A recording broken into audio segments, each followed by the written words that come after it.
అంతే కదా. అప్పుడు కన్వర్సేషన్ చేసుకోవచ్చు, ఆటోమేటిక్గా ఎల్ఆర్ఎస్ కట్టుకోవచ్చు, ఇంకా వాళ్ళ ఇష్టం ఏదైనా ప్లాటింగ్ చేసుకోవచ్చు. ఇప్పుడు మనకు నియరెస్ట్లో మాడుగులో ఉంది, ఇటు నియరెస్ట్లో మాల్ ఉంది. అద్భుతమైంది. అంటే RRR లోపల ఉన్నాం, 4 సిటీ లోపల ఉన్నాం మనం. చూడండి వ్యూ కూడా చూడండి. ప్రపోజల్ హెచ్ఎండి అనుకుంటా సార్, ఇటు దగ్గర హెచ్ఎండి వస్తుంది.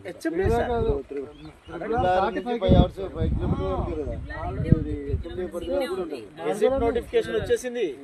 మొన్న గెజిట్ నోటిఫికేషన్ రిలీజ్ చేశారు. ఏమన్నా అభ్యంతరాలు ఉంటే చెప్పమని అని చెప్పేసి ముఖ్యమంత్రి గారు అన్నారు.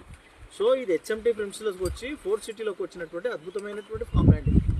దీన్ని తీసుకొని 242 గజాలు మనలో ఉంచి వదిలిపెట్టిన మొక్కలు పెరుగుతుంటే భూమి వాల్యూ పెరుగుతుంది, మొక్కలు పెరుగుతాయి, భూమి వాల్యూ పెరుగుతుంది. అట్లా మనం మెయిన్ రోడ్డుకి నేషనల్ హైవేకి 6-7 కిలోమీటర్ల దూరంలో ఉన్నాం, పెద్ద దూరం లేవు. RRR పక్కన ఉన్నాం, 4 సిటీలో ఉన్నాం.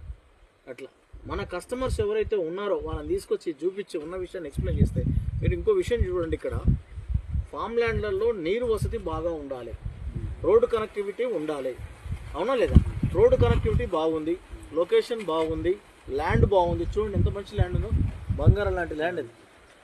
లొకేషన్ బాగుంది, ల్యాండ్ బాగుంది, లీగాలిటీ బాగుంది, అన్నీ బాగుంది. అన్నిటికి మించి వాటర్ చూడండి, అంత పచ్చదనం, చుట్టూ పచ్చదనమే, చుట్టూ పచ్చదనమే.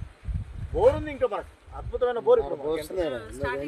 అది మన దాంట్లో మన సైడ్ మన 11 ఎకరాలలో ఇప్పుడు 4 ఎకరాలు ఇస్తున్నాం, ఇంకా మిగతా 7 ఎకరాలు స్విమ్మింగ్ పూల్ ఇందులోనే ఇస్తాడు.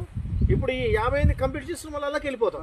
ఈ ముక్క అయిపోయినా ఆ ముక్క అట్లా కంప్లీట్ చేసుకొని మళ్ళీ మనం మరి కూడా దగ్గరికి వెళ్ళిపోతాం. అట్లా